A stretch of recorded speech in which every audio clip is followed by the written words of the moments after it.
ዩቲዩብ ላይ ያላችሁ ሰዎች እንዴት ናችሁ? ተጠፋፍተናል። ከመጡ ኮሜንቶች፣ ሜሴጆች መካከል እየጠበቀን ነው። ዛሬ በሀገራችን የተፈጠሩ አበይት ክስተቶችን ነግራችኋለሁ። ከማህበራዊ ጉዳዮች እስከ ፖለቲካዊ ነክ ጉዳዮች።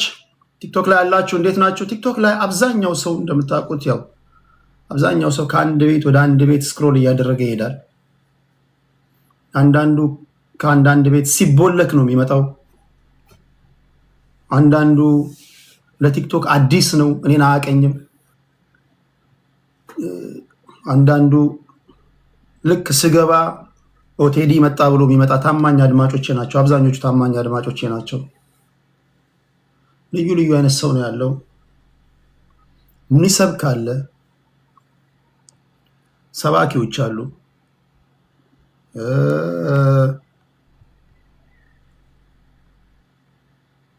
ብዙ ጊዜ ሰባኪዎች ብዙ አድማጭ የላቸውም። ለምን እንደሆነ አላውቅም።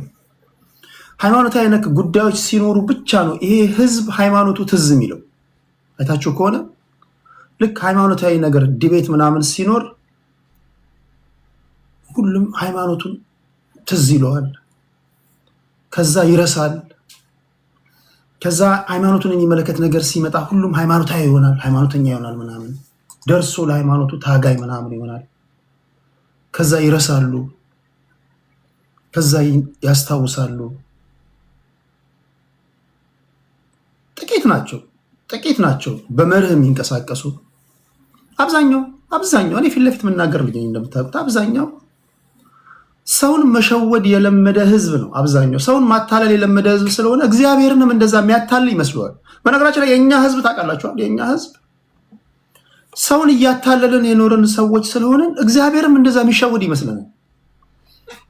እግዚአብሔር ሰው አይደለም። እግዚአብሔር እንሸውደው እናታለው ዘንድ ሰው አይደለም ለማለት ያለው። በተገኘው አጋጣሚ ሁሉ ትንሽ ጠቅም ያደረጋችሁን ነገር ልናገር ብዬ ነው። እኔን ጨምሮ እኔ ጻድቅ ነኝ አላልኩም እኮ። ከዛ ፖለቲከኞች አሉ። ቲክቶክ ላይ ስላሉ ሰዎች ነው እየነገርኳቸው ያሉት። ፖለቲከኞች አሉ።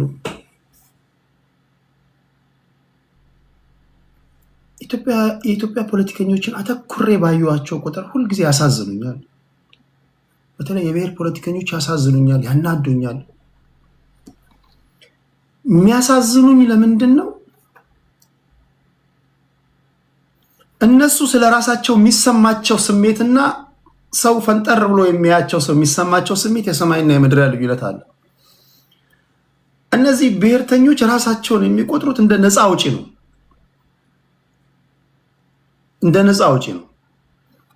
ስተቿቸው ህዝቡን እንደተቻችሁ ነው የሚቆጥሩት። ብቻውን ይመጣሉ፣ ብቻዋን ትመጣለች፣ እኛ እያለ ነው የሚያወራው፣ እኛ እያለች ነው የምታወራው። እነሱን መተቸት ህዝቡን እንደመተቸት ነው።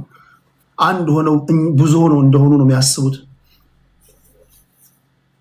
ግን ወጣንበት የሚሉት ብሔር ራሱ አያደምጣቸውም። አንድ የብሔር ፖለቲከኛ ከጀዋር መሐመድ ውጪ አንድ የእናንተ ብሔር ተወላጅ ቤቱን ከፍቶ ላይቭ ሲያወራ ከ400 ሰው በላይ የሚያየውን አንድ ሰው ጥሩልኝ። ኤክሰፕት ጀዋር መሐመድ። ከትግራይ ልጠራልኝ ትችላለህ? አንድ ገብቶ አገሪቷ ላይ የሆነ ባለው ጉዳይ ላይ በደላችንን ልንናገር ነው፣ ነፃ ላወጣችሁ ነው ምናምን ብሎ ሲያወራ 1000 ሰው እንኳን አያቸው። 200 ሰው 150 300 ሲያወሩ ግን ላበላብ ሆኖ ነው የሚያወሩት። የህዝቡ ውክልና እንዳላቸው ነው የሚያወሩት። ተበድለናል፣ ተጨቁነናል ምናምን ይላሉ። የሚያያቸው ብዛት 50 60። ኦኬ፣ እናንተ የሚሰማችሁን ስሜት ህዝቡ የተሰማው ከሆነ አትሊስት ተበድሏል፣ ተጨቁኗል የምትሉት ሰው እዚህ ቲክቶክ ላይ አለ። ለምን አያደምጣችሁ? እኔ እናንተን ቦል የትኛውም የብሔር ፖለቲካ ወይም ደግሞ የትኛውም የፖለቲካ ስብስብ አባል ስላልሆንኩ ነው እንጂ እኔ እናንተን ቦል ጥያቄ ጠይቃለሁ። እንዴ ነፃ ላውጣችሁ እያልኩኝ እኔ ለነሱ የታገልኩኝ እንዴት ነው ማያደምጡኝ ምናምን እላለሁ። ከዛ ወይ አቋቋማለሁ ወይ ሰባኪ ሆናለሁ። ጌታ ሊመጣ እነሆ በደጅ ነው ወገኖቼ ንስሐ ግቡ ምናምን ማለት ይሻላል። ነፃ ላውጣችሁ እያልክ 50 ሰው እያደመጠ አለ። ልጠቅሱን ይችላላችሁ? የለም፣ አንድም የለም።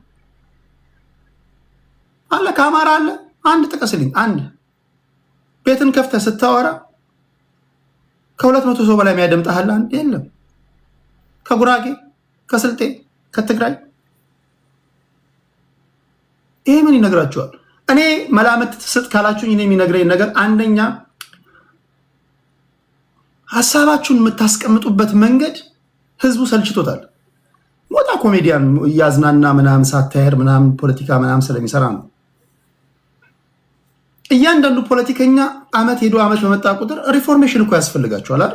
ተሐድሶ ያስፈልጋቸዋል። ሐሳባችሁ የምታቀርቡበትን መንገድ መቀየር አለባችሁ። ዓላማችሁ አንድ ቢሆንም ሐሳባችሁን፣ ንግግሮቻችሁን፣ አረፍተ ነገሮቻችሁን መቀየር አለባችሁ። ኦዲየንሱን ለመያዝ የተለያዩ ነገሮች መጠቀም አለባችሁ። አብዛኞቻችሁ ችክ ያላችሁ ናቸው። አይ ቲንክ ህዝቡ ሰልችቶታል። ለዛ ነው ከእናንተ ይልቅ የማዳም ቅመሞች ፑታንታ የት ገባ የሚል ክርክር ሲያደርጉ 20 ሺህ ሰው የሚያደምጣቸው። ከበደ የተባለ ሰውዬ በእኔ ላይ ማግጧል የሚል ክርክር 70 ሺህ 80 ሺህ ቁጭ ብሎ ያደምጣሉ። እናንተ ነፃ እናውጣችሁ የምትሏቸው ሰዎች የማዳም ቅመሞች የሚያደርጉት ክርክር እያደመጡ ነው። ምን እየተካሄደ እንደሆነም እንዳለም ህዝቡ የሚያውቅ አይመስለኝም። በተለይ እና አንዳንድ ጊዜ ያሳዝኑኛል። አማራው ተራራው ትክክል ይላል። አማራዎች ደስ የሚሏችሁ ነገር አይዋሹም። ብዙ ጊዜ አይዋሹም። የምትናገሩት ንግግር ኢቨን አጌንስት እንኳን ከነሱ እንኳን ቢሆን ሀቅ ነው። በቃ አይዋሹም። በቃ ይናገራሉ። ልክ ነው።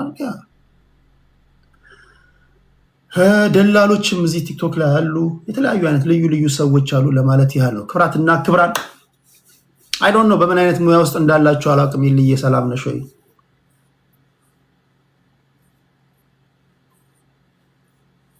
ኢቭን ሰባኪዎች ራሳቸው የታዘብኩት ብዙ ሰው አያደምጣቸውም። ሰባኪዎች ራሳቸው እንዴት ሰው ከዘላለማዊ ህይወት ጋር ላገናኛችሁ የሚል ስብከት የሚሰብክ ሰው እንዴት ብዙ ሰው አያደምጡ? ከዚህ ውጭ አለ? ምድር ጊዜያዊ ናት። ከጊዜያዊ ህይወታችሁ ወደ ዘላለማዊ ህይወታችሁ የሚወስዳችሁን መንገድ ላሳያችሁ እያለ የሚናገር ሰው የራሱ ብዙ ሰው አያደምጠውም። አለ ከሰባኪዎች ብዙ የሚደመጥ አይዶን ነው ገጥሞኝ አቅም ዲቤት ምናምን ካልሆነ በስተቀር ይሄ ህዝብ አያደምጥም። ሰው የዚህን ህዝብ ስነ ልቦና መረዳት ያስፈልጋቸዋል። ይሄ ህዝብ ሀሳባቸውን እንዴት ስታቀርቡ ነው የሚያደምጣችሁ? ማይ ፍሬንድ ካልተደመጥክ እኔ አፈርሱም። ፖለቲካ አቁም። አይሆንም። የአማራ አክቲቪስቶች ኤልዬ ቤት ከፍታችሁ ስታወሩ በትንሹ እንደ አማራ እኮ ኤቭሪዌር ያለ ህዝብ ነው። የሶሻል ሚዲያ ወይም ደግሞ የምድር ጨው ናችሁ ብያችኋል ከዚህ በፊት። ስለ አማራ እያወራችሁ ቢያንስ በትንሹ 20 እና 15 ሺህ ሰው ካላደመጣችሁ በቃ አልፈለጋችሁ ማለት ነው። ህዝቡ አልተመቸውም። ለመስላችሁ የአማራ ህዝብ ከወደደ ነው፣ ማስመሰል አቅም። ስለዚህ ሰላም ነፃ ላውጣችሁ እያልክ ስለ አማራ እያወራ የሚያደምጥ 20 ሰው 15 ሰው 100 ሰው 200 ሰው ከሆነ ማይ ፍሬንድ አቁም። ወይ መንገድህን ቀይር ወይ ስራ ቀይር። ውሸቴን አይደለም። እስኪ አማራዎች መስማት በሚፈልጉበት መንገድ በነገራችን አማራዎች እሱ ብቻ ነው። አማራዎች ፖለቲካ ውስጥም ስትገቡ መልክም ያሉ በነገራችን ላይ ልብ ብላችኋል። አይ ዶንት ኖ እንዴት እንደሆነ አላውቅም። አማራዎች መልክም ያሉ እንደውም ብዙ ጊዜ ትንሽ እውቀት ኖሯችሁ ላይን በቃ አይነገብ ብትሆኑ ይመርጣሉ። በጣም እውቀት ኖሯችሁ አስቀያሚ መልክ ካላችሁ ሐሳቡ ጥሩ ነበር ግን አይን ያዝ ያደርጋል መልኩ ይሏችኋል። ውሸት አይደለም። ፖለቲካው ስትገቡ ነው። እኔ የማንም ብሔር ፖለቲከኛ አይደለም። እኔ የማንኪያ ብሔር ተወላጅ ነኝ። እኔ በማንነቴ የምኮራ ሰው ነኝ። አይ ዶንት ኬር። እኔ በማንነቴ የምኮራ ሰው ነኝ። እኔ የምታዘበው ነው የምነግራችሁ እንጂ አማራ ነኝ፣ ኦሮሞ ነኝ፣ ስልጤ ነኝ ያልኳችሁ አይደለም። ከራሴ ብሔር ውጪ እኔ ምንም መሆንም አልፈልግም። በቁጥር 1500 ሆነን፣ ስለዚህ የታዘብኩት ነው እየነገርኳችሁ ያሉት። ለማንኛውም ሰላምታ ይድረሳችሁ። ይሄ እንደማሟሟቂያ ነው። አሁን እሱን ተውና እንዴት አባ ነው የምታምረው የምትኖረው ነው ወደ ሰላምታው መጣለው። በሀገራችን የተፈጠሩ አበይት ክስተቶችን እነግራችኋለሁ። ክብራትና ክብራን እዚህ ጋር በፎቶ አለ፣ በቪዲዮ አለ። የዓለም ዋንጫ ፍጻሜ አርጀንቲናና ስፔን አልፈዋል። አም ሶሪ ለስፔን ደጋፊዎች እንደኔ ላላችሁ። በልዩ ልዩ ምክንያቶች እግር ኳስ ውስጥ ፖለቲካ ገብቷል፣ እግር ኳስ ውስጥ ሴረኞች ገብቷል ብዬ አምናለሁ። ብዙ ነገሮችን ከማየት በመነሳት አም ሶሪ ስፔን ዋንጫው የምታነሳ አይመስለኝም። ካነሳች ይቀየራሉ፣ ግን አይ ዶንት ቲንክ አይመስለኝም።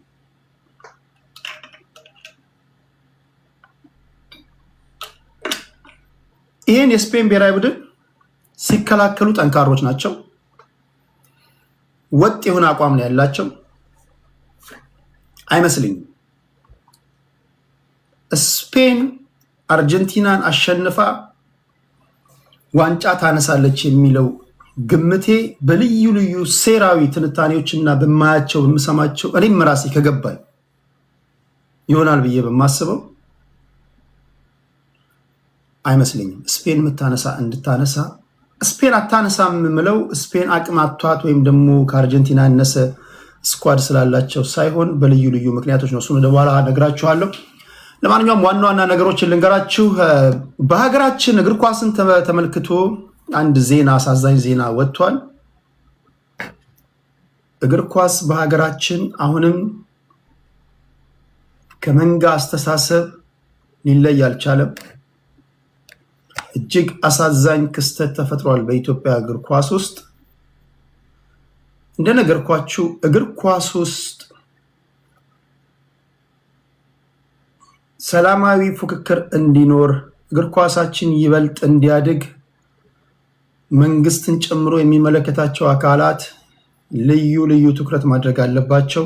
አሁን የዓለም ዋንጫ የፊታችን 2030 ሲደረግ ከዚህ በኋላ ዓለም ዋንጫ እንኳን ማለት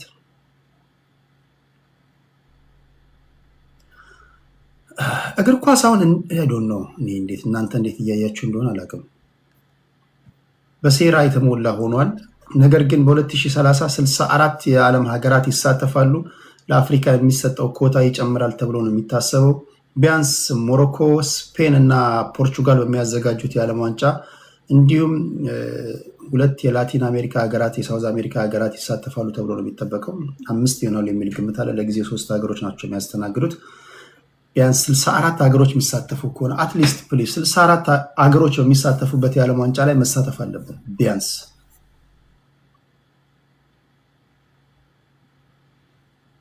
እንዴት ነው የዓለም ዋንጫ ላይ መሳተፍ የሚከብደን? በእርግጥ የአፍሪካ ዋንጫ ላይም ደጋግመን መሳተፍ አልቻልንም። 130 ሚሊዮን ህዝብ ይዘን እንዴት ነው 130 ሚሊዮን ህዝብ ያላት ሀገር ጠንካራ ብሔራዊ ቡድን መፍጠር የተሳነን? እሱን ማሰብ አለብን ለማለት ያህል ነው። በእኔ ትንታኔ በቀጣይ 10 ዓመታት የኢትዮጵያን እግር ኳስ የአዲስ አበባ ልጆች ይቆጣጠሩታል የሚል እምነት አለኝ። ለምንድን ነው ያልኩት? አዲስ አበባ ውስጥ ከዚህ ቀደም የመጫወቻ ሜዳዎች የሉም። እንደምታውቁት የአዲስ አበባ እግር ኳስ በጣም የተዳከመበት ጊዜ ነበር። በተለይ ባለፉት ጊዜያቶች በኢህአዴግ ጊዜ የአዲስ አበባ ልጆች ይሄን ልብ አይሉ። ብዙዎቹ የሚገርመው ነገር ከስንት አንድ የአዲስ አበባ ልጆች ካልሆኑ በስተቀር አሁን ብዙዎቹ ልብ አይሉ። እኔ አዲስ አበባ ልጆችን በኳስ ምን ያህል ጎበዝ እንደሆኑ ስለማቅ ነው። መጫወቻ ሜዳ እንደልባቸው ቢያገኙ በጣም ጎበዝ ተጫዋቾችን ማፍራት የሚችል ከተማ ነው። አሁን እንደማየው ከሆነ ግን ብዙ ቦታዎች ላይ የመጫወቻ ሜዳዎች አሏቸው። በቁጥር ከተሳሳትኩኝ አላውቅም፣ ከ1600 በላይ አርቲፊሻል ሜዳዎች ተገንብተውላቸዋል። ይህን በመጠቀም ምናልባትም ጥሩ ጥሩ እግር ኳስ ተጫዋቾች ይወጣሉ የሚል እምነት አለኝ። እነሱ ከሌሎች ክልል ተጫዋቾች ጋር ሲደመሩ በአፍሪካ ዋንጫ ብሎም ለዓለም ዋንጫ ልናልፍ እንችላለን የሚል ግምት አለኝ። ተስፋ አልቆርጥም። ለማንኛውም በሀገራችን እግር ኳስ ዳኛ ተደብድቧል። ይህ ዳኛ የተደበደበበት መንገድ እጅግ ያሳዝናል። የዳኛው እህት ጋዜጠኛ ናት፣ የስፖርት ጋዜጠኛ ናት። የተናገረችበትን መንገድ ወደ እናንተ አቀርባለሁ። እንዴት ደበደቡት? ያሳዝናል፣ ያሳፍራል። የት አካባቢ ነው ይሄ ዳኛ የተደበደበው? አሳያቸዋለሁ። አፍንጫው ተሰብሯል። ጥበቃ የለም፣ ፖሊስ የለም። በስቴዲየሙ ተመልካቹ ገባ ዘሎ ዳኛውን ደበደበ። ከዚችም እግር ኳስ ደጋፊው አጥር ዘሎ ገብቶ ይደባደባል። አይገርም? ዳኛ ይመታል። ይህ በሀገራችን የተፈጠረ ክስተት ነው። እሱን ነግራችኋለሁ። በአዲስ አበባ ከአማርኛ ቋንቋ ውጪ በሌሎች ቋንቋዎች መንጃ ፈቃድ ሊሰጥ ነው። ስለዚህ ቋንቋዎቻችን የስራ ቋንቋ ይሁኑ እያላችሁ ለምትከራከሩ ሰዎች ይኸው እዚህ ጋር ነግራችኋለሁ። በየትኞቹ ቋንቋዎች ናቸው የመንጃ ፈቃድ የሚሰጠው ነግራችኋለሁ። በአራት አምስት የሀገራችን ቋንቋዎች ወይም ደግሞ የሀገራችን ብሔር የሚናገሯቸው ቋንቋዎች ለመንጃ ፈቃድ ለማውጣት አዲስ አበባ ውስጥ ሄዳችሁ በእነዚህ ቋንቋዎች መጠቀም ትችላላችሁ ተብሏል። የሀገራዊ ምክክር ኮሚሽን ምክክር እያደረገ ነው የሚገኘው። ይህን ተከትሎ እዚህ ላይ ለመሳተፍ አንዲት ሴት ሄደች፣ እዛ ወለደች። የወለደችውን ልጅ ስሙን ምክክር አለችው። ምክክር ኮሚሽን ባዘጋጀው ውይይት ላይ ለመሄድ በሄደችበት ነው እቺ ሴት ልጇን የተገላገለችው። ልጇን ምክክር ብለዋለች፣ ነግራችኋለሁ። ሌላው በአንድ ሀገራችን አካባቢ አንድ አርሶ አደር በ11 ሰዎች በዱላ ተደብድቦ ህይወቱ ማለፉን ሰምተናል። ገበሬ ራሱ ማረፍበት ገበሬም እንደዚሁ የተደበደበ ነው። ለመሆኑ እነዚህ 11 ሰዎች ከየት አካባቢ ነው ይህን በደል ያደረሱት? እንዲሁ ነግራችኋለሁ። እሺ ሌላ ኦኬ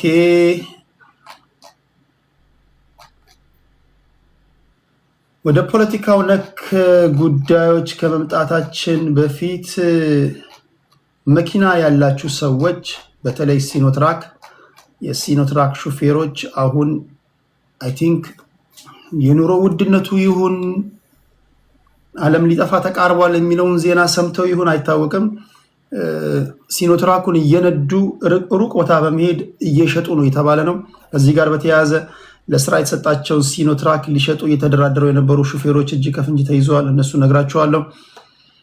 ሌላው ከዚህ ቀደም ነግሬያችሁ ነበር። ኢትዮጵያ ውስጥ በታማኝነት ግብር የሚከፍሉት የመንግስት ሰራተኞች ናቸው።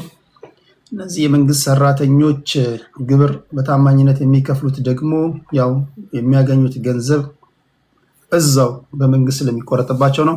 ከዚህ ጋር በተያያዘ እየተወደደ ከመጣው የኑሮ ሁኔታ ጋር በተያያዘ የመንግስት ሰራተኛው ላይ የሚጣለው ግብር ቀለል እንዲል ተማጽኖ ቀርቧል። እሱን ነግራችኋለሁ። ይህ ትክክለኛ ተማጽኖ ነው።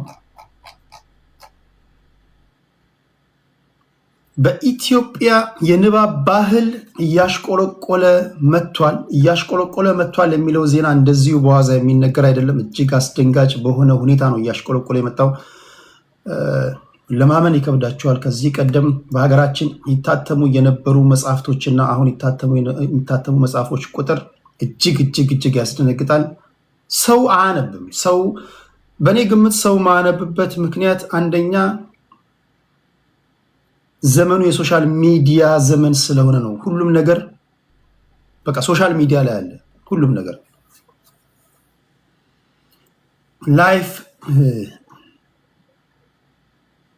ትንሽ ከመጽሐፍት ወደ ዲጂታሉ ወደ ሶሻል ሚዲያው የዞረ ነው የሚመስለኝ። በማህበራዊ ጉዳይ እንስማ ብትሉ የሚያወሩ ሰዎች አሉ ሶሻል ሚዲያ ላይ። በፖለቲካ እናድምጥ ብትሉ ስለ ፖለቲካ የሚያወሩ ሰዎች አሉ። ስለ ሃይማኖት የሚሰብኩ ሰዎች አሉ። ሁሉም ነገር በአንድ ቋት ስለሚገኝ ሶሻል ሚዲያ ላይ ዜጎች የማንበብ ይሄ በዓለም ላይም ያለ ነገር ነው። ከዚህ ቀደም ሌላ ሀገር ላይም እንደዚህ ክርክር ተነስቶ አይቻለሁ። ሁሉም ነገር ወይ ፌስቡክ ላይ ወይ ቲክቶክ ላይ ወይ ዩቲዩብ ላይ ሰዎች በቀላሉ ስለሚያገኙት የማንበብ ነገራቸው እየቀነሰ ነው። ከዚህ ቀደም ባስ ውስጥ ባደጉት ሀገራት የምትኖሩ ሰዎች ዜጎች መጽሐፍ ይዘው ነበር የምታዩት። የሚሄዱበት የሚቆሙበት ፌርማታ ላይ እስኪደርሱ ድረስ መጽሐፍ ይዘው ሄዱ ነበር፣ ተቀምጠው እያነበቡ እየገለጡ። አሁን ሰው ሞባይሉ ነው የሚይዘው፣ ስክሮል ያደርጋል። ይሄ የሶሻል ሚዲያ ዘመን ደግሞ ቼን ነው። ከአንዱ ወደ አንዱ አእምሯችንን የተቆጣጠረበት ዘመን ላይ ያለ ነው አይደል? በኢትዮጵያ ይህን ተከትሎ የማንበብ ባህል እጅግ አስደንጋጭ በሆነ ሁኔታ እያሽቆለቆለ መጥቷል ተብሏል። አይ ዶንት ኖ እዚህ ውስጥ ካላችሁ ራሳችሁ ይህን ነገር ይገባችኋል ብዬ አስባለሁ። ለማንኛውም ቁጥሮች ምን ይላሉ እሱ ነግራችኋለሁ። ለምንድን ነው የማንበብ ባህል የተዳከመ የመጣው? የተቀመጠውን ምክንያት ነግራቸዋለሁ። ወደ ፖለቲካ ስንመጣ ህዝባዊ ወያኔ ሓርነት ትግራይ ማስጠንቀቂያ አዘል መልእክት አስተላልፈዋል። ለሌላው ፋክሽን ለፈጠረው የቲፒኤልኤፍ አባላቶች ወይም ደግሞ ስምረት ፓርቲ ሲሉ ሰይመው ለተቋቋሙ አመራሮች ማለት ነው። የፊታችን ቅዳሜ ይመስለኛል። ቅዳሜ በመስቀል አደባባይ የትግራይ ሰላምና ለውጥ ምክር ቤት በመስቀል አደባባይ ህወሓትን የሚያወግዝ ሰልፍ ጠርተዋል። ይህን ተከትሎ መቀሌ የሚገኙት የቲፒኤልኤፍ አባላቶች ሌሎቹ የትግራይ ተወላጆች ላይ ወይም ደግሞ የሚያስተባብሩ አካላቶች ላይ ማስጠንቀቂያ ያዘል መልእክት አስተላልፈዋል።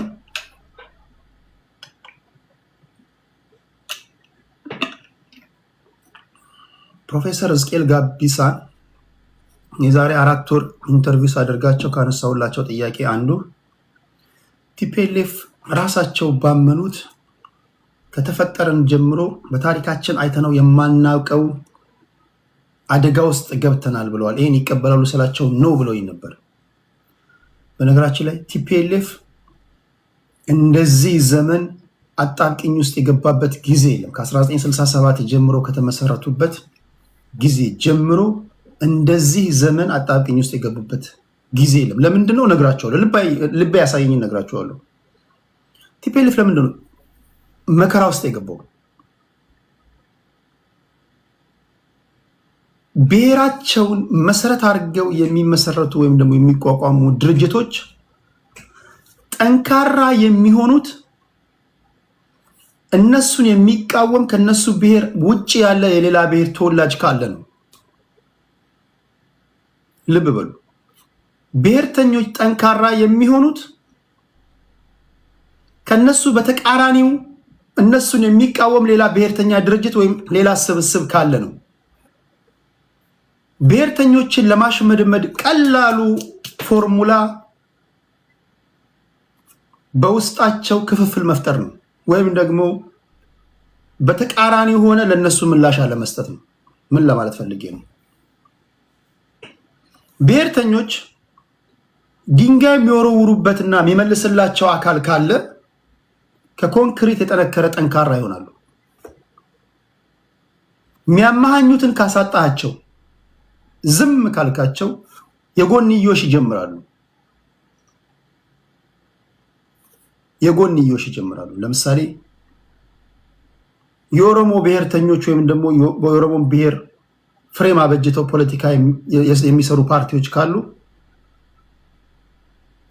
ወይ ምላሽ የሚሰጣቸው ከአማራ ይፈልጋሉ፣ ወይ ከወላይታ፣ ወይ ከስልጤ፣ ወይ ከማንኪያ ነገድ፣ ወይ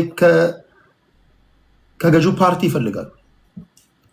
ወይ የአማራን ህዝብ ፍሬም አበጅተው የፖለቲካ ፓርቲ የሚመሰረቱ ብሔርተኞች ወይ የትግራይን ህዝብ እንደዚሁ ብሔርን መሰረት ያደረጉ ፓርቲዎች ምላሽ የሚሰጣቸው ከነሱ ብሔር ውጭ ያለ ሌላ አካል ይፈልጋሉ።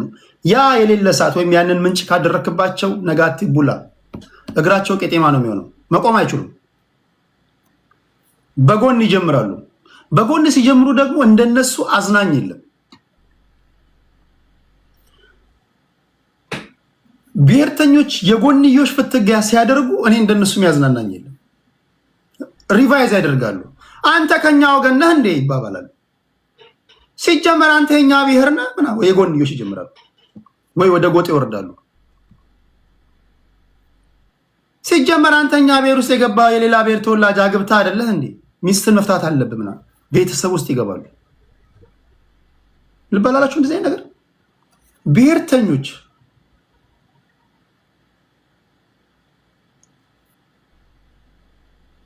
ጠላት የሚሉትን አካል ካጡ የጎን የሚያደርጉት ፍትጊያ የመጨረሻ አዝናኝ ነው። ለዛ ነው ብሔርተኞች ወይም ብሔራችሁን የምትወዱ ሰዎች እውነት ብሔራችሁን የምትወዱ ከሆነ ለብሔራችሁ የምትጠነቀቁ ከሆነ ከብሔር ፖለቲካ እሳቤ ቶሎ መውጣት አለባችሁ።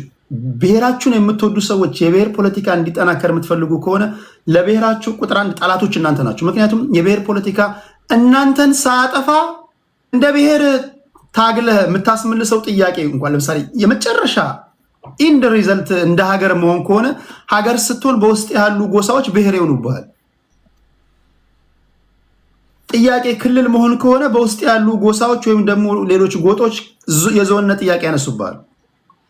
ጥያቄ የዞን ከሆነ በውስጡ ያሉ ሌሎች የንዑስ ብሔርተኞች ወይም ደግሞ ብሔሮች የወረዳነት ጥያቄ ያነሱብሃል። የወረዳነት ጥያቄ ለማንሳት አንተኛውን እንደ ጨቋኝ ያደርጋሉ። ምክንያቱም አንተ ሌሎችን ጨቋኝ ያደርገ ጥያቄን ካስመለስክ በኋላ በውስጥ ያሉ ሌሎች ጎሳዎች ደግሞ አንተ እንደ ጨቋኝ አድርገው ጥያቄ ወይም ደግሞ ትግላቸውን ያፋፍማሉ። ይሄኛው ጎሳ ጨቁኖ ነበር፣ ይሄኛው ጎሳ እንዲህ ያለ ስም ይሰጠን ነበር፣ እኛ ሰራተኛ ህዝቦች ነን፣ አላስፈላጊ ስም ተሰጠን ምናምን እያሉ የብሔር ፖለቲካ እንደ ብርድ ልብስ እየተተለተለ መሄድ ነው። አመዶ ይሄ ነገር ካልገባ አእምሮ ላይ ወይ ብሎን ታስሯል ወይ በልጅነት ከአልጋ ላይ ወድቀሃል። ይሄ ማይገባችሁ አላችሁ። ይሄ ካልገባ አይ ዶንት ኖ። ይሄ እኮ በጣም ቀላል እኮ ነው። ትክክለኛ የብሔሩ ተወላጆች አክራሪ ብሔርተኛ አይደሉም። ቀኑን ሙሉ ልንከራከር እንችላለን። ትክክለኛ ምክንያቱም የብሔር ፖለቲካ ስታጦዘው ዘሞር ስታጦዘው አንተን ራስን ነው የሚበላው። ስለዚህ ያ ነገር የተፈጠረ ይመስለኛል በቲፒኤልኤፍ በኩል። እሱን እነግራችኋለሁ። ከዛ ባሻገር ዓለማችንን በከፍተኛ ሁኔታ ስጋት ላይ የጣለው የመካከለኛ ምስራቅ ጉዳይ ነው። ብዙዎቻችሁ አጀንዳ አታደርጉትም፣ ብዙዎቻችሁ አታወሩበትም። አሜሪካ የኢራንን ሁኔታ ለመቆጣጠር እግረኛ ወታደር ለመላክ እየተዘጋጀች ነው ያለችው። በዚህ ጊዜ እግረኛ ወታደር ይልካሉ ተብሎ አይጠበቅም። ምክንያቱም ከፍተኛ ሙቀት አለ ወደ መካከለኛ ምስራቅ አካባቢ። ያንን ሙቀት ደግሞ የአሜሪካ ወታደሮች አይደለም ሮቦቶች እንኳን አይቆጣጠሩትም፣ ሊቋቋሙት አይችሉም። የመካከለኛ ምስራቅ ጉዳይ ምንድን ነው የሚሆነው?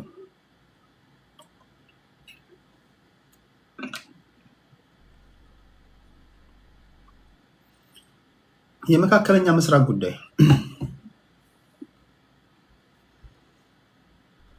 እኔ አይ ዶንት ኖ እናንተ እኔ አይ ዶንት ኖ እኔ ምን እየሰማችሁ እንደምትሉ አላውቅም። እኔ መኪና ስነዳ ስራ ስሰራ ሁልጊዜ የምሰማው ማነበው ማደምጠው ስለ ኢትዮጵያ ፖለቲካ አይደለም። በተለይ ከዚህ 2 ሳምንት ወዲህ እያንዳንዱ የምሰማው ነገር ስለ መካከለኛ ምስራቅ፣ ስለ ራሽያ፣ ስለ ዩክሬን፣ ስለ ዓለም ፖለቲካ ነው። አይ ዶንት ኖ እናንተ ምን እየሰማችሁ እንደምትሉ አላውቅም። እጅግ አስፈሪ ነገር እየመጣ ነው። ምናልባትም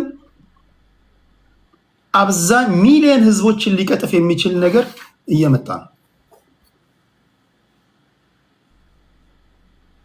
ሃይማኖተኞች በሃይማኖት አሳዛኙ ነገር እኛ ስቲል የብሔር ፖለቲካ ውስጥ ነው።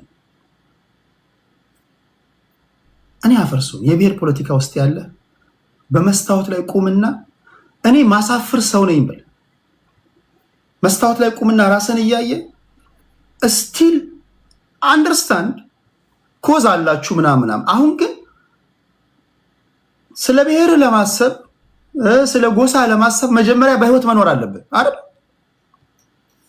አሁን እየተዘጋጀልህ ያለው እየሆነ ያለው ነገር እያሟሟቁ ያሉበት ጉዳይ የኔም ያንተንም ህልውና አደጋ ውስጥ የሚከት ነው። ዓለም ወደ ኒውክሌር ጦርነት ልትገባ ነው።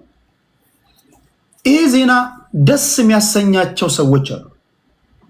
ዓለም ልጠፋ ነው ስትላቸው የስ ምናምን ይሏሉ። እንዴት ያሉ ሰዎች ናቸው የስ የሚሉት? እነግርሃለሁ። ዓለም ልጠፋ ነው ስትላቸው የስ የሚሉ አሉ፣ ወይኔ የሚሉ አሉ። እስኪ የስ የምትሏላችሁ ብራቭ ትጥፋ ምናምን የምትሏላችሁ? እስኪ ትጥፋ ምናምን የምትሉ አንዳንድ ቁጥር ጻፉልኝ። የታባቷ ትጥፋ? እሺ ኢዚኤም ትጥፋ ይላል። ሙሉ የስ ይላል። በእምነት ኖ ትላለች ወይ ይላል። ብላክ ላይን አዎ ይላል። ማንቼ የስ ይላል። ምህረቱ ኖ፣ በእምነት ኖ። ዛኪ የስ ይላል። አዶናይ የስ ይላል። ላይን ትኖር ይላል። ቢኖ የስ ይላል። አምሶሪ ዓለም ልጠፋ ነው ስላችሁ የስ ትጥፋ ያላችሁ ቤታችሁ ሳልመጣ ሳላውቃችሁ እንዲሁ የሚገባኝን ነገር ልንገራችሁ። በግል ህይወታችሁ ተስፋ የቆረጣችሁ ሰዎች ናቸው። ፕሊስ አንከራከር። ተስፋ የቆረጣችሁ ሰዎች ናቸው።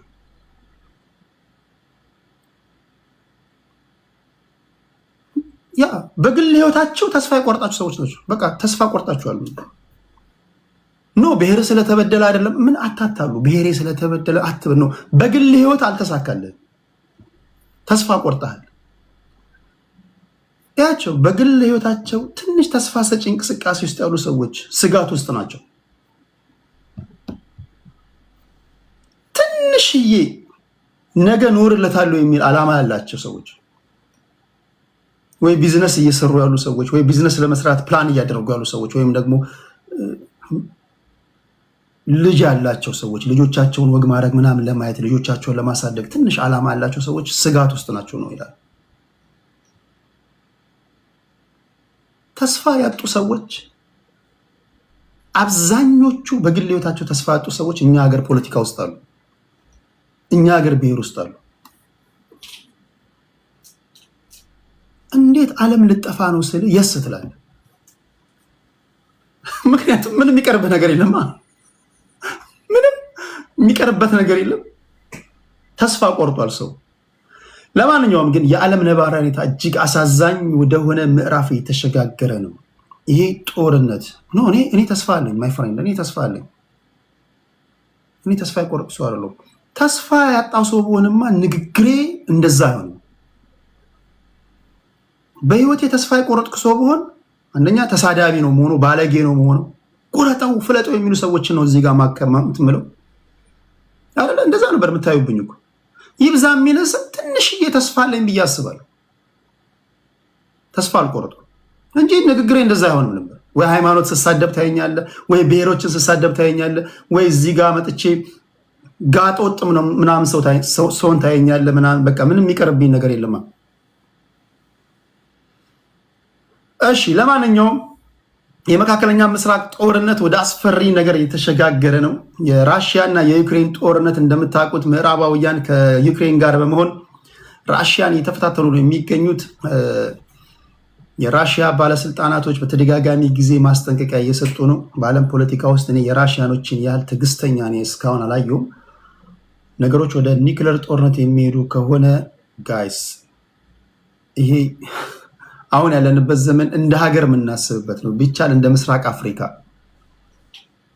ካልሆነ እንደ ኢትዮጵያዊነት እንዴት ነው ልንቋቋም የምንችለው? እጅግ ከፍተኛ የሆነ ረሃብ እየመጣ ነው። ይህን በደንብ ስሙ። እጅግ ከፍተኛ የሆነ ረሃብ በተለይ ወደ አፍሪካ ሀገራት እየመጣ ነው። ፋኦ የፉድ ኤንድ አግሪካልቸራል ኦርጋናይዜሽን እየነገራችሁ ነው። ፕሊስ እኔ ልንገራችሁ፣ ግቢያችሁ ውስጥ ትንሽዬ ቦታ ያላችሁ ሰዎች ለጊዜው ዘርታችሁ ሊበቅል የሚችል ነገር መዝራት ጀምሩ።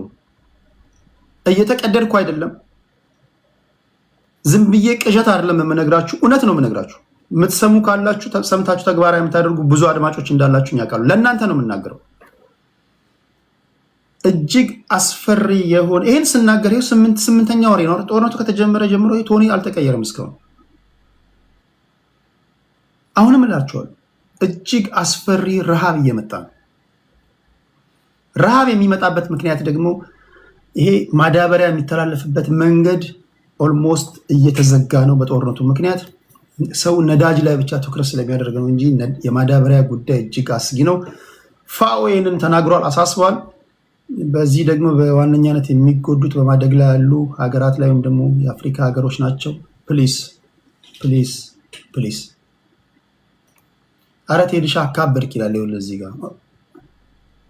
ምክንያቱም እኔ ሳነብ ሙሉውና ስሰማ ማደምጠው ይሄንን ነው የሚያሳየኝ። እኔ አይ ዶንት ኖ አንተ ምን አይ ዶንት ኖ አንተ ጆርዳና ሼፍ እሷ ነው መሰለኝ የምታየው። አይ ዶንት ኖ ምን እያደመጣችሁ እንደምትውሉ አላውቅም። አሁን አይ ዶንት ኖ ወንድሜ ሼፎችን ነው እያደመጥክ የምትውለው ምግብ አሰራር ምናምን። እንደዛ ከሆነ እንትን ትችላለህ። እኔ ግን ሐቁን ነው የምነግርህ። ሌላው ገልፍ ሀገራት ላይ ያላችሁ ወገኖች ፕሊስ ፕሊስ ጥንቃቄ አድርጉ። ይህንንም ስነግራችሁ 8ኛ ወሬ ላይ ደርሻለሁ። ገልፍ ሀገራት ላይ ባህሬን፣ ኦማን፣ ዩናይትድ አረብ ኤምሬትስ፣ ዱባይ ምናምን ያላችሁ ብትችሉ ይኸው እስካሁን ስናገር 7ኛ 6ኛ ወሬ ነው። የተቀየረ ቶን የለኝም። ሳውዲ አረቢያ፣ ዱባይ፣ ዩናይትድ አረብ ኤሚሬትስ፣ ኳታር፣ እነዚህ ጆርዳን፣ ኦማን ምናምን የሚባሉ አካባቢዎች ላይ ያላችሁ መልቀቅ የምትችሉ ካላችሁ ለተለያዩ ምክንያቶች ሄዳችሁ ካላችሁ ልቀቁ። ለቃችሁ ወደ ኢትዮጵያ ተመለሱ።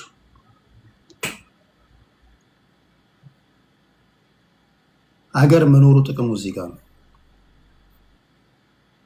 እሺ እነዚህና መሰል ጉዳዮችን እናወራለን። ከዚህ ከዩቲዩብ ጀምራለሁ። ሰላምታ አደርሳለሁ። ኬት ነው የምታደምጡኝ? ሁሴን ሰላም ብያለሁ። ሁሴናችን ቤካማን ሰላም ብያለሁ። ቴዳችን ዌልካም። ዮሐንስ ተክሌ ሰላም ነው ወይ ቴዳ ብሎኛል። ነጋዴ በለኝ ሰላም። ጎይቶም አረጋዊ ቴዲዬ ሰላም ነው ወይ? ሰላም ነኝ እግዚአብሔር ይመስገን። አረጋ አወቀ አዲስ አበባ ስንጠብቅህ ምን እያደረክ ነው? አይ ቲንክ ለምክክር ኮሚሽን ሰዎች የምክክር ኮሚሽን ቴዲ አዲስ ስጠፋባችሁ ቴዲ አዲስ አበባ ነው ምናምን እያላችሁ እያወራችሁ ነው። እኔ አዲስ አበባ አይደለሁም እዚህ ነኝ ያለሁት። ሰለሞን አፈወርቅ ሰላም ነው ወይ? ግን ለምክክር ኮሚሽን ሰዎች የምጠሯቸው ሰዎች ቢያንስ ከገዢው ፓርቲ ብቻ መሆን የለባቸውም። ከተቃዋሚ ጎራም ያሉ ሰዎች ኃላፊነትን መንግስት ወስደው መጥተው እንዲሳተፉ ማድረግ አለባቸው ብዬ ነግሬያቸዋለሁ። ያን ያደርጋሉ ብዬ አስባለሁ። አይዶን ነው እነማን እንደሄዱ አላውቅም። ከገዢው ፓርቲ ብቻ ወይም ደግሞ የገዢው ፓርቲ አፈቀላጤ የሆኑትን ብቻ መርጣችሁ ከሆነ የወሰዳችሁት እሱ ትክክል አይደለም። የተለያየ አይነት ሀሳብ መንጸባረቅ አለበት። እሺ ሰለሞን ሰላም ብያለሁ። ያዲ አፋን እኔ ከሹካ ነገድ ነኝ። እሺ ከሹካ ያውነን። ያሬዶ ሰላም ብያለሁ። ሙና ሰላም ብያለሁ። ሊያ ሰላም ብያለሁ። ሙና ወይኔ እግዚአብሔር ይጠብቀን አሜን። ሙና አትጥፋ ቴዲ። እሺ ዘይኑ ፈያ አለም መቼም አጠፋም። እሺ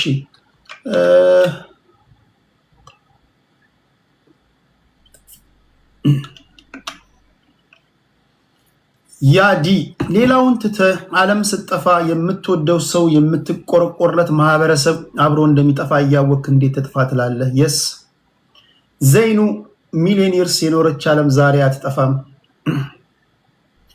ሰለሞን አፈወርቂ የብሔር ፖለቲካ በደንብ ነው የገባ። በሶሻል ሚዲያ ቆይታ ሁሉንም ነገር ተረድተሃል። በርታለን። እኛ የሸገር አዱገነት ልጆች የብሔር ፖለቲካ አይመቸንም። በስደት ዓለም ስንኖርም የሚደብሩን የብሔር ፖለቲካ የሚያራምዱ ፋራዎች ጋር መኖር ነው። ሰው እንዴት የሰለጠነ ዓለም እየኖረ ብሔር ምናምን ይላል። ትክክል። አበራ አረቴ ድሻ አካበድከው። ሰለሞን አፈወርቂ የብሔር ፖለቲካ ይውደም። ዘላለም አንተ ጋር 30 ቀን 2 ወር ነው እንዴ? ሰለሞን ብሔርተኞች እባካችሁን ሰው ሁኑ። ደረጀ ከአትላንታ ደሪያችን ወሳኝ ደጋፊያችን። ዘላለም ተስፋይ አብዱ ሰላም ብያለው። ማን ኦማን ሰላም ብያለው። አበራ ዘንድሮ ግን የዓለም ዋንጫ አዘጋጆች ይባላል። ዘንድሮ ግን ካናዳ የዓለም ዋንጫ አዘጋጆች ይባላል። የስ ኪሮስ ሰላም ብያለው። ተፈሪ ሰላም ብያለው። እሺ እዚህሳ ኬት ነው የምታደምጡኝ? ኬት ነው የምታደምጡኝ? ሰላምታ ይድረሳችሁ። ሰብለ ኬት ነው? ሰብለ ወንጌል ሰላም ላንተ ይሁን። ሰላም ነሽ ወይ? ሰላም ከላስ ቬጋስ። ማፊ ከዩኬ እና ልጅ ጁኒየር ከሜሪላንድ፣ ኤም4 ከኔዘርላንድ፣ ይነጋል በላቸው ሰላም። ቢግ ዴይ ከመቂ፣ ዳኒ ከኒውዮርክ ሲቲ፣ አሹ አክቲቭ የብሔር ፖለቲካ በአፍጥሙ ይተከል፣ ህብረ ብሔራዊ ይለምልም። ሳተናው ከእስራኤል፣ ዳኒ ቦይ ከሳውዝ አፍሪካ፣ ሲራጅ ከሐዋሳ፣ ተፈሪ ከሚላኖ፣ ለንደን ከጅዳ። ሁላችሁም ሰላምታ ይድረሳችሁ። እንዳልክ ነኝ ከባህር ዳር። ፕሊስ ሰባኪዎች፣ ፕሊስ ሰባኪዎች አንድ መልእክት አለኝ። ፕሊስ ነገሮች እስኪጠሩ ድረስ ፕሊስ ሰዎችን እየሰበሰባችሁ አንተ በመጀመሪያ ዙር 2 ሰከንድ ነው የምትቆየው 30 ደቂቃ ላድርግልህ ምናምን የሚል ስብከት አቁሙ። ፕሊስ ስለ ዓለም ጸልዩ። አንዳንዶቻችሁ አሁንም ስለ ወሲብ ነው የምታወሩት። እናንተ ጭንቀታችሁ አይ ዶንት ኖ። እኔ ብዙ ሰባኪዎች ለምን ስለ ወሲብ ነክ ነገር እንደሚያስጨንቃቸው አላውቅም። መጀመሪያ ሀገር ሰላም ሲሆን ነው፣ ዓለም ሰላም ሲሆን ነው። ሁላችሁም እንደየእምነታችሁ ጸልዩ። መጽሐፍ በርከክ ማለት አለባችሁ። ሲሪየስ የሆነ ነገር ነው እየመጣለው። በጣም ሲሪየስ ስላችሁ እጅግ በጣም ሁላችንም በጋራ ልናስብበት ልናወራበት የሚገባ ነገር ማለት ነው። እሺ በዚህ ልጀምርና ወደ ወሬዎች እንሄዳለን። በኢራንና በአሜሪካ በእስራኤል መካከል የሚደረገው ጦርነት ጄኔቫ ላይ ከተስማሙት ስምምነት በኋላ የ60 ቀን ስምምነት ነበር የተፈራረሙት። ያ ሙሉ ለሙሉ ፈርሶ ወደ ዳግም ጦርነት ተመልሰዋል። ሲዝፋየር ታውጆ ነበር። ይሄ ሲዝፋየር ወይም ደግሞ የተኩስ አቁም ስምምነት ስኬታማ አይሆንም ብያችሁ ነበር። ስኬታማ የማይሆንበት ምክንያት ደግሞ በተደጋጋሚ እንደነገርኳችሁ ጦርነቱ የእስራኤል እንጂ የአሜሪካ ስላልሆነ ነው። አሜሪካ ደግሞ ፖለቲካዋ የሚዘወረው በእስራኤል ነው። ስለዚህ የእስራኤልን ዓላማ ከማንጸባረቅ ወይም ደግሞ ከማሳካት በዘለለ አሜሪካ ፖለቲከኞች ወይም የአሜሪካ ፖለቲከኞች ምንም ሌላ ነገር የላቸውም። በዚህ የሚከራከር ያለ አይመስለኝም። ምንም ጥያቄ የለውም። አሜሪካ የመጨረሻ ፓወርፉል ሀገር ናት። በወታደር፣ በህዝብ ብዛት፣ በኢኮኖሚ አሜሪካ is powerful። ያው እጅግ እኔ ልናገር ከምችለው በላይ ፓወርፉል የሆነች ሀገር ናት አሜሪካ።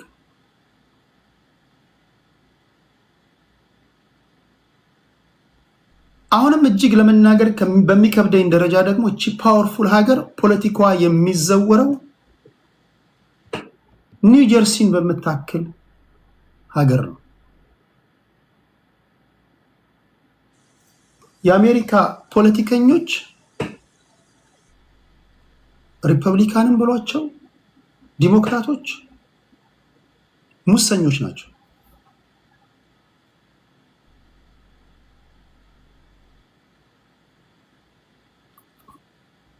ሙሰኞች ናቸው ስላቸው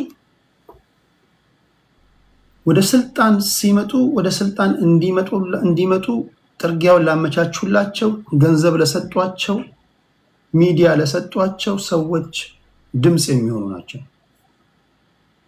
የአሜሪካ ፖለቲካ ውስጥ የእስራኤል ሎቢስቶች እንደፈለጉ ይሆናሉ። the most powerful ሎቢስቶች ናቸው የእስራኤል ሎቢስቶች። በዋዛ ምታቸው አሉ። ስለዚህ እነዚህ ፖለቲከኞችን ይዘዋል። የሎቢስቶች ስራ ምንድነው ካላችሁ እያንዳንዱ የአሜሪካ የውጭ ጉዳይ ፖሊሲ እስራኤልን ተጠቃሚ ያደረገ እንዲሆን ማድረግ ነው። ፕሬዝዳንቱን ይመርጣሉ፣ ምክትሉን ይመርጣሉ፣ የመካከለኛ ምስራቅ ልዩ መልእክተኛን ሊመርጡ ይችላሉ። የሲአይኤ ወይም ደግሞ ኤፍቢአይ ቁልፍ ሰዎችን፣ የፔንታጎን ሰዎችን፣ ሚዲያውን ኮንትሮል አድርገዋል። እኛ የምንሰማውና ከሚዲያ እኛ የሚነገረንና እውነታው የተለያየ ነው። ለዚህ ነው በዚህ ዘመን ያሉ ሰዎች ምስጋና ለሶሻል ሚዲያ ይግባና ሜንስትሪም ሚዲያዎች ከሚነግሩን ውጭ ያለውን እንድናውቅ እንድንረዳ በማድረጉ ረገድ ሶሻል ሚዲያ ወሳኝ ነው ወይም ደግሞ ቁልፉ ሚና ተጫውቷል። ከነዚህ መካከል አንዱ ቲክቶክ ነው። ቲክቶክ ላይ በሜንስትሪም ሚዲያ እድል ያልተሰጣቸው የፖለቲካ ሳይንቲስቶች፣ ፕሮፌሰሮች፣ የሚሊተሪ ሰዎች፣ የደህንነት ሰዎች በነፃነት ሀሳባቸውን ያንሸራሸሩ ነበር። ለዛም ነው ቲክቶክን የአሜሪካ መንግስት በእጅ አዙር እንዲገዛው የተደረገው ወይም ደግሞ ቻይኖችን አስገድዶ። ቲክቶክ ላይ ዛሬ እንደ ከዚህ ቀደሙ እናያቸው የነበሩ ነገሮችን እንደ ልብ አናገኝም። በተለይ ጋዛ ላይ የሚደረገው ጭፍጨፋ፣ መካከለኛ ምስራቅ ላይ የሚፈጸመው እያንዳንዱ ጄኖሳይድ እንደ ከዚህ ቀደሙ አናይም። ሴንሰር ይደረጋል። ብዙዎቻችሁ ልብ አላላችሁ። አሁን የመካከለኛ ምስራቅ ጦርነት ዝም ብሎ የመጣ ጦርነት አይደለም። እስራኤል እዛ አካባቢ ላይ የምትፈልገውን ወይም ደግሞ ቤንጃሚን ኔታንያሁ እዛ አካባቢ ላይ እንዲሳካለት የሚፈልገውን ነገር አላሳካም። በመካከለኛ ምስራቅ ጉዳይ ቤንጃሚን ኔታንያሁ ወይም እስራኤል የአሜሪካን ወታደሮችን ሲጠቀሙ ኖረዋል። እንዳልኳችሁ አንድ ሀገር ወደ ጦርነት ለመግባት ኮዝ ያስፈልጋታል። ኮዙ ደግሞ የሚፈጠረው ወይም ደግሞ ኤግዚስቴንሻል ትሬት አለብኝ ካለች ያንን የህልውና ስጋት ወይም አደጋ የሚነግራት የስለላ መዋቅሯ ነው። ኢማጂን የኢትዮጵያ የስለላ መዋቅር በኢንተረስት ግሩፖች ተጠልፎ ለጠቅላይ ሚኒስትሩ ወይም ደግሞ ለሚኒስትሮች ምክር ቤት ሰዎች የተሳሳተ መረጃ ቢደርሳቸው፣ ለምሳሌ እንበልና ኬንያ ኢትዮጵያን ለማጥፋት ጅምላ ጨራሽ መሳሪያ ታጥቃለች የሚል መረጃ የሬድዋን ሁሴን ቢሮ ለጠቅላይ ሚኒስትር ቢሮ ሰዎች፣ ለሚሊተሪ ሰዎች ቢናገር የሚሊተሪ ሰዎች፣ የሚኒስትሮች ምክር ቤት ሰዎች ቶሎ ስብሰባ ይጠራሉ።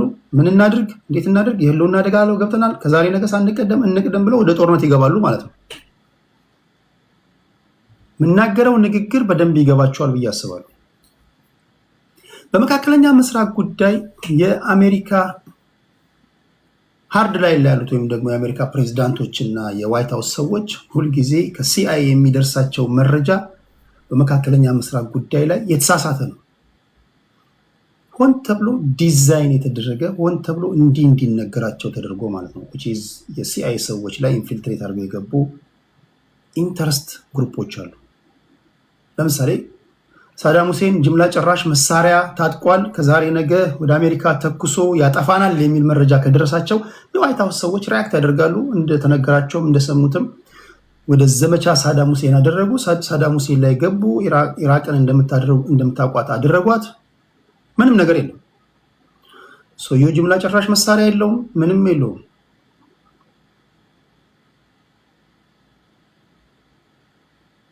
አፍጋኒስታን፣ ሶሪያ፣ ሊቢያ፣ የመን እነዚህ ሁሉ ወደ ፍርስራሽነት የተለወጡ ሀገሮች ናቸው። በአንድ ወቅት የስልጣኔ ማማ የሚባሉ በአንድ ወቅት ህዝባቸው የተረጋጋ ኑሮ ይኖሩ የነበሩ ዛሬ እነዚህ አካባቢዎች ወደ ፍርስራሽነት ተለውጠዋል። እነዚህ ሀገራት ወደ ፍርስራሽነት እንዲለወጡ የአሜሪካ ወታደሮች የአንበሳውን ድርሻ ተወጥተዋል። ሽብርተኞች እንደዚህ ያደርጉ እንዲያደርጉ ከዛሬ ነገር እንዲያደርጉ ነው እንዲያደርጉ የሚተሳሳተ መረጃ ያደርሳቸዋል። አሁን ላይ ግን እያንዳንዱ የአሜሪካ ዜጋ ኩዌሽን ማድረግ ጀምሯል። እችን ሀገር እያስተዳደራት ያለው ማን ነው የሚል ብርቱ ጥያቄ ይጠይቃሉ። ህዝብ ማለት እንደዚህ ነው። ኤሊቶች ህዝብ ያነቃሉ የሚባለው እንዲህ ሲያደርጉ ነው። ምስጋና ለፖለቲካ ሳይንቲስቶች፣ ለፕሮፌሰሮች፣ ጡረታ ለወጡ የሚሊተሪ ሰዎች፣ ለጋዜጠኞች ይሁንና ዛሬ የአሜሪካ ህዝብ ጥያቄ ምልክት እያስቀመጠ ነው። ከዚህ ከዓለም ዋንጫ በኋላ አዳዲስ ነገሮችን ማየት ትጀምራላችሁ። አሁን ዓለም ዋንጫ ቢዚ ስላደረገ ነው።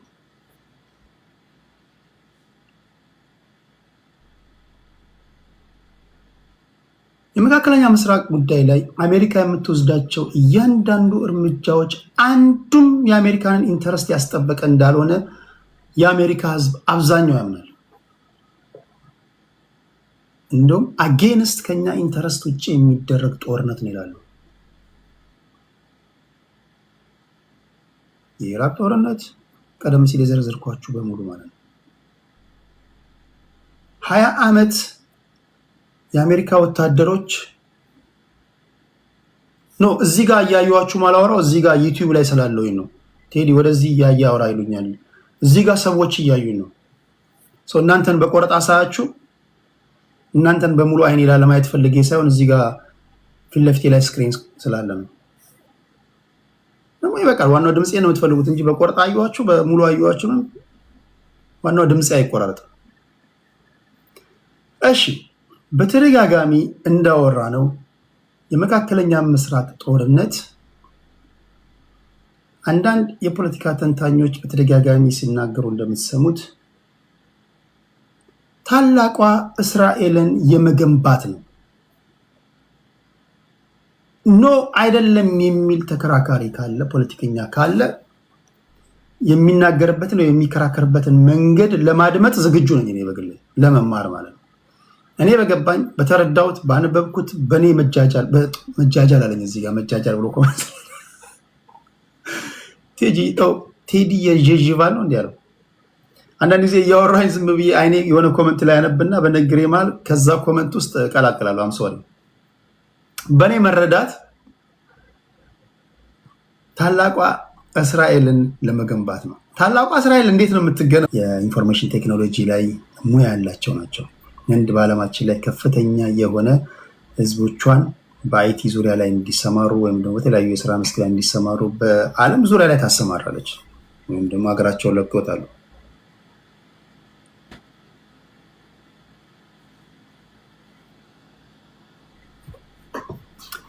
ኔራንድራ ሞዲ እና ቤንጃሚን ኔታንያሁ በድብቅ ተፈራረሙ የተባሉ ታስታውሳላችሁ። የመካከለኛ ምስራቅ ጦርነት ከመጀመሩ በፊት ኔራንድራ ሞዲ ከኢትዮጵያ መልስ ቀጥታ ወደ ቴል አቪቭ ነው የሄዱት። ይህ ስምምነታቸው ሰራተኛ ለማቅረብ ነው። ሰራተኛ የሚቀርበው ለምንድን ነው ነግራቸዋለሁ። አሁን ምንድን ነው የሚሆነው? እንደምታዩት መካከለኛ ምስራቅ ሽብርተኞችን ለመዋጋት ቢሆን የንጹሃን መኖሪያ ቤቶች ምን አደረጉ?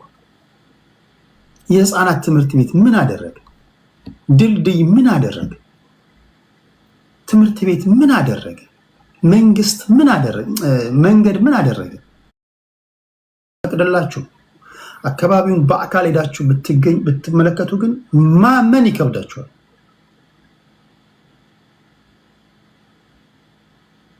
ህፃን የለ፣ አዋቂ የለ፣ አዛውንት የለ፣ ዋይፓውት ነው የሚያደርጉት።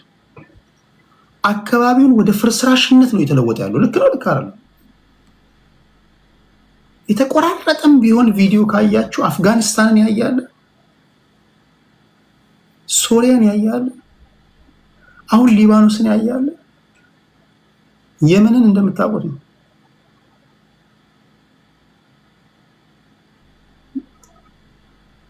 ቦምብ ሲጣል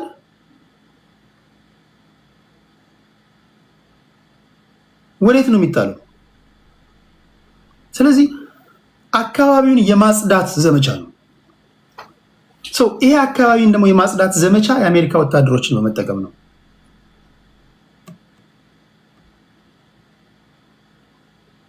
እነዚህ አካባቢዎች ላይ ጄኖሳይድ አልተፈጸመም የሚል ሰው ካለ አንተ ወይ አንቺ የዓለማችን ንክር ሰው ነው። አምሶሪ ለዚህ ንግግር ንክር ማለት አምሶሪ ምንጭ ይሉኛል። ምንጭ እኔ እንደሌሎች ደርቋል አለሽም፣ ግን የዓለም አቀፉ የወንጀለኞች ፍርድ ቤት ቤንጃሚን ኔታንያሁን ዋር ክሪሚናል ነው ብሎታል። የጦር ወንጀለኛ ነው ብሎታል። አምነስቲ ኢንተርናሽናል እስራኤል እነዚህ ሀገራት ላይ ጄኖሳይድ ፈጽማለች ብሏል። ቴዲ አይደለም ያላችሁ። ልክ ነኝ ልክ አይደለም? አም ሶሪ ይሄን አንደርስታንድ ሳታደርጉ ከማድመጥ ውጪ ምንም በቃ ጆሮአችን ባታዋጡ ጥሩ ነው። ልክ ነው፣ ይልካል ነው። ይሄ እኮ ያ አምነስቲ ኢንተርናሽናል ለምሳሌ ቤንጃሚን ኔታንያሁ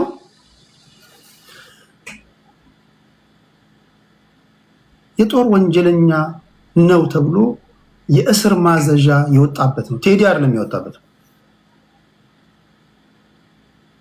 ስለዚህ እነሱ ያሉትን ነው የምነግራችሁ። እጅግ ለማመን የሚከብድ ጭፍጨፋ ነው የተፈጸመባቸው።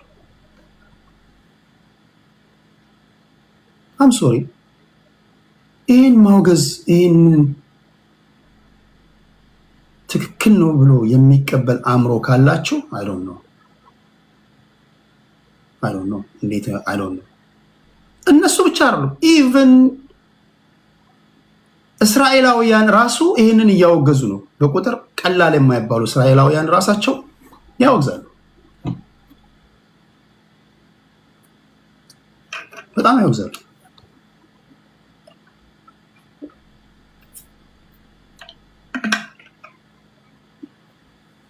ኦኬ፣ የዛ ኤክስቴንሽን ነው ኢራን ላይ የሚደረገው ጦርነት። ኢራናውያን በተደጋጋሚ ሳወራ ሰምታችሁኝ የምታውቁ ሰዎች ወይም እንደምታውቁ ሰዎች ይሄ ነገር ኢራቅ ላይ ሲሆን፣ ሶሪያ ላይ፣ የመን ላይ፣ ሊቢያ ላይ፣ አፍጋኒስታን ላይ ሲሆን ተረኞቹ እኛ ነን ብለው ሲዘጋጁ ነበር። ስለዚህ ሲዘጋጁ ከነበሩ ሰዎች ጋር ነው ግጥሚያው ማለት ነው። ዋነኛ ዓላማው ታላቋን እስራኤል የመገንባት ከሆነ የአሜሪካ ፕሬዝዳንቶች ከሪፐብሊካን የሚምጣ ከዲሞክራት የእስራኤልን አጀንዳ ከማስፈጸም ውጪ አማራጭ የላቸውም። ስለዚህ ቤንጃሚን ኔታንያሁ ካልፈቀደ በስተቀር ኢስላማባድ ላይ ተስማማ፣ ኦስትሪያ ቬና ላይ ተስማማ፣ ስዊዘርላንድ ሄደ ተስማማ፣ ኢትዮጵያ አዲስ አበባ ሄደ ተፈራረም፣ ምንም አታመጣም።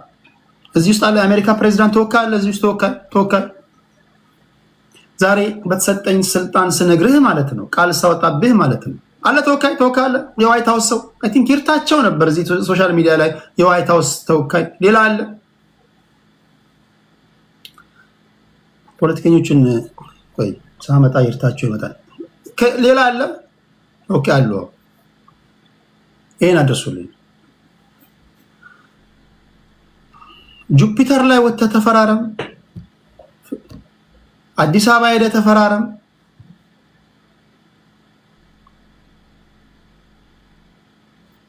እስራኤል ካልፈቀደች በስተቀር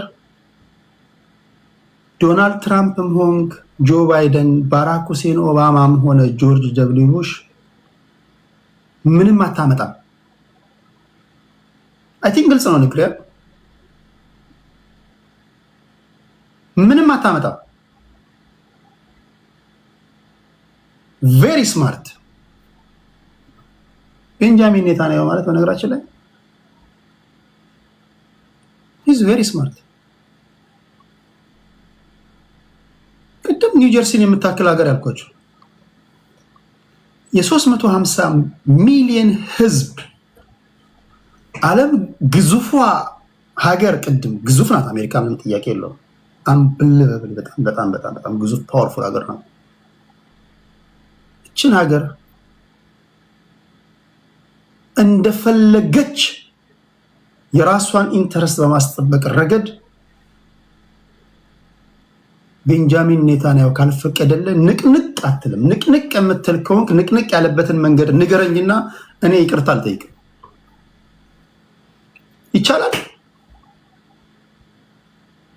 ይቻላል ወይ? አገራት አሁን ለምሳሌ እንደ አንድ እስራኤላዊ ሆኜ ብትጠይቁኝ ማንም ሰው ከራሱ ኢንተረስት አጌንስት አይቆምም። እኔ እንደ አንድ ኢትዮጵያዊ የኢትዮጵያን ጥቅም የሚጎዳ ነገር ላይ በፍጹም መሳተፍ አልፈልግም። የኢትዮጵያን ጥቅም የሚጎዳ ከሆነ አይ ዶንት ኬር ለኬንያ፣ አይ ዶንት ኬር ለኤርትራ፣ አይ ዶንት ኬር ለታንዛኒያ። በናሽናል ኢንተረስት ጉዳይ ሩዝለስ። ምክንያቱም አንተም እንደ ሀገሬ ነው የምታወራኝ፣ እኔም እንደ ሀገሬ ነው የማወራ። ሀገራት በኢንተርናሽናል ፖለቲክስ ውስጥ ናሽናል ኢንተረስታቸውን የሚቃረን ነገር ካደረጋችሁ አይታገሷችሁም። እንደ አንድ እስራኤላዊ ሆናችሁ ስታዩት እስራኤላውያን የራሳቸውን ኢንተረስት ለማስጠበቅ የሚሄዱበት ርቀት በጣም የሚገርም ነው። ለማመን የሚከብድ ነው። በእኔና በእናንተ ጭንቅላት የሚመረምር አይደል። ድንቅ ናቸው። አሜሪካንን የምታውቅ አንዳንዶች ኖ አሜሪካና እስራኤል እኮ ወንድማማችና እህትማማቾች ናቸው ምናምን ይለዋል። ኖ ሁለት የተለያዩ ሀገራት ናቸው። ተሳስቶ የአሜሪካ ፕሬዝዳንት ከአጌንስት ከእስራኤል ኢንተረስት ጋር የቆመ ሰዓት የጆን ኤፍ ኬኔዲ እጣ ፈንታ ይደርሰዋል። አይ ቲንክ ታውቃላችሁ የጆን ኤፍ ኬኔዲ እጣ ፈንታ ምንድን ነው? በዚህ ደረጃ ፓወርፉል ያደረጋችሁ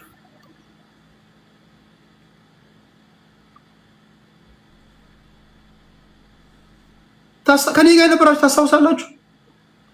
ቤንጃሚን ኔታንያሁ ካልፈቀደ በስተቀር ተስማሙ እኮ ቴዲ፣ በቃ ጦርነቱ ቆመ። ኖ ቤንጃሚን ኔታንያሁ ካልፈቀደ በስተቀር የሚመጣ የሰላም ስምምነት የለም ብያችሁ ነበር አልነበረም? አይሆንም። የአሜሪካ ምክትል ፕሬዚዳንት ጄዲ ቫንስ የሚናገረውን ከሰማችሁ አሁን በተወሰነ መንገድ ከፕሬዚዳንት ዶናልድ ትራምፕ ጋር የሚቃረን ሀሳብ አስተያየት እየሰጠ ነው። there is something wrong ነው። እሱ የአሜሪካን ኢንተረስት ለማስጠበቅ የአሜሪካ ጦርነት አይደለም ብሎ ትንሽ የባነነ ሰው ነው። እዛ ጋር ደፋ ቀና ይላል፣ እዚህ ጋር የሚያፈርስ ነገር ይመጣል። በስዊዘርላንዱ ስብሰባ ኤምኦዩ ሜሞራንደም ኦፍ አንደርስታንዲንግ ሲፈራረሙ አንደኛው ፖይንት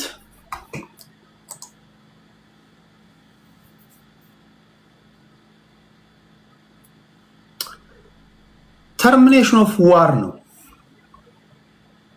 ይህ ጦርነት የማቆም ስምምነት አንደኛው 4 ፖይንቶች ናቸው። ሊባኖስ ላይ የሚደረገውንም ጦርነት ወይም ደግሞ ቶክስ ማቆም ነው።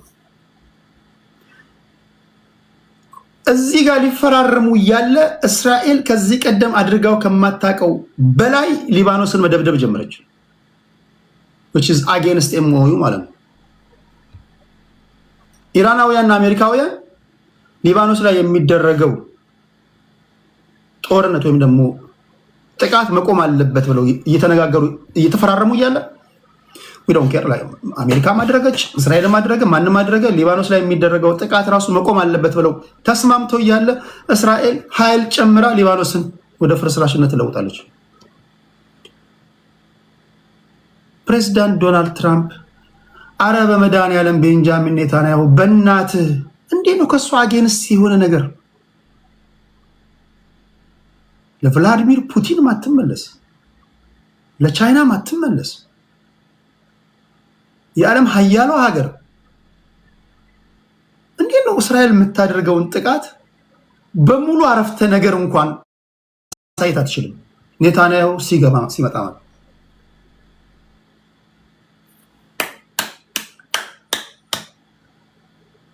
አቁም እስኪ ወይም ደግሞ እስኪቀመጥ ድረስ መቀመጥ አትችልም። ለምንድን ነው እንደዚህ የሚሆነው?